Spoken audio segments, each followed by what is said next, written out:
斯克为什么甘愿被当枪使？在调查美国国防部、卫生部、教育部、国际开发署等机构后，马斯克竟然还想要审查美国黄金储备，简直是在拿自己的命开玩笑啊！黄金储备可是美国的禁忌啊！自从上世纪70年代后，美国就再没有人审计过黄金储备，上到美国总统，下到美国联邦监管机构，大家都很默契遗忘了它，摆明了心中有鬼。美国几十年都不敢碰的领域，摆明了是有蹊跷。就拿美国最后一次审计来说，当时美国为了证明黄金储备的真实性，特地邀请记者参加。诡异的是，当时美国却没有展示所有的黄金储备，只是拿出10%都不到的部分展示，而且就这些展示的部分也是漏洞百出，比如序号错误、不允许检测纯度等等。更魔幻的是，美国在这之后就不再允许其他人审计黄金储备了，甚至连以前的审计报告都丢了几份。没有了报告，不就不用担心对账了吗？这种掩耳盗铃的举动，说明美国黄金储备水很深，深到美国上下都不敢审查的地步。美国民众当然也不爽很久了，恰好马斯克成立了政府效率部，凭借着特朗普还权任命，有尚方宝剑在手，拳打美国国防部、劳工部、脚踢卫生部、国际开发署等部门，可以说神打杀神，佛打杀佛。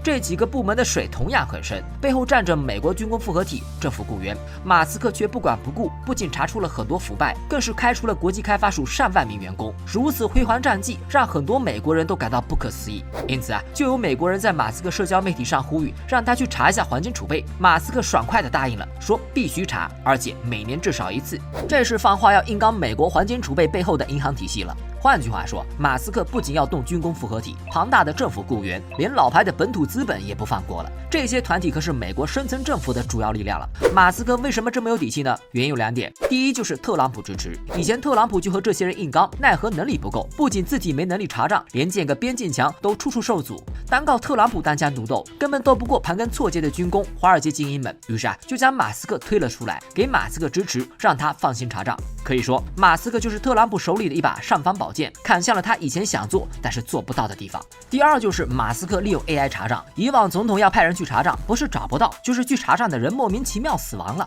所以传统的查账方式显然是不可行的。马斯克就利用 AI 来分析数据，看看这些钱流向哪里，从源头开始追踪，只要有问题的，就用 AI 再更深入的挖掘。就算美国有人想要灭口， AI 也不会停止，因此很快就挖掘到了大批的贪污腐败，直接把一部分职人的三观都给震碎了。以前他们在中国宣传美国官员是没有贪腐的，结果在马斯克的 AI 查账下，这块遮羞布也被揭开了。人家哪里是没有贪腐，而是连根都烂了。美国财政部每年有500亿美元存在欺诈，数万多美元的一本漫画就已经被洗白了，流入官员亲戚的公司等等，可以说触目惊心。马斯克为什么如此疯狂，不惜得罪这么多人，也要一查到底呢？我看有人说马斯克大公无私，我只能说太天真了。其实说白了还是利益。美国那边虽然腐败，但是利益是大家一起分的。军工有军工的预算， NASA 有 NASA 的预算，卫生部、警察、联邦雇员等等也是，就像一块蛋糕，大家是平分的，你吃肉，我喝汤，也就相安无事。然而这样分蛋糕的方式，马斯克却不喜欢。作为科技新贵，一个后来者，分蛋糕当然得排队，而马斯克的业务又多，自然有很多地方没有分到，还要面临罚款和监管。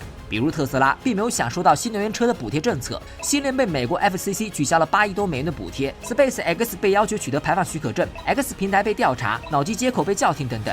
看看这张图，密密麻麻的都是罚款、监督和调查。说白了，就是马斯克觉得自己有能力，但是蛋糕却分得少，于是就找上了董王，两人一拍即合，开始搞事儿。说是打击腐败、提高效率，其实是让自己人有机会上位，分到更多的蛋糕。但是马斯克显然忘记了，断人财路如同杀人父母，马斯克恐怕会遭到很多难以想象的报复。